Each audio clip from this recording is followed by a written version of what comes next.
भगवान दास राजभर को यूट्यूब पर सब्सक्राइब जरूर करें।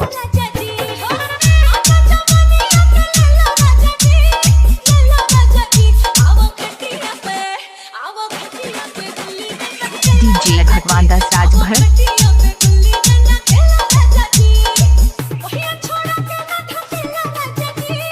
भगवान दास राजभर को यूट्यूब पर सब्सक्राइब जरूर करें।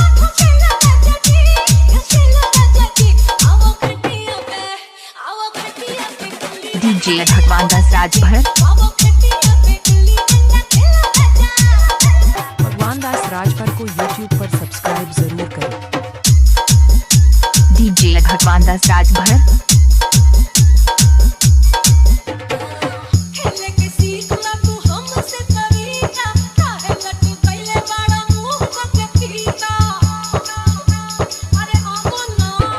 डीजे भगवान दास राजभर।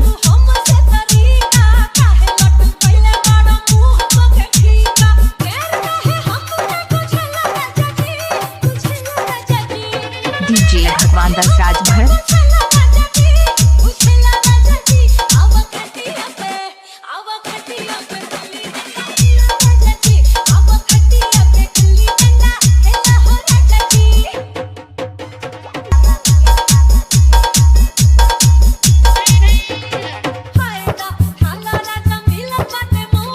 डीजे भगवान दास राजभर।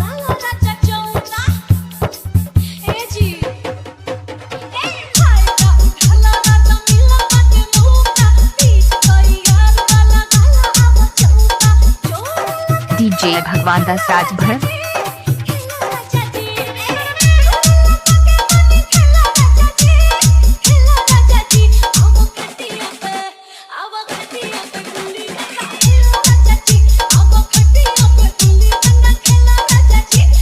डीजे भगवान दास राजभर।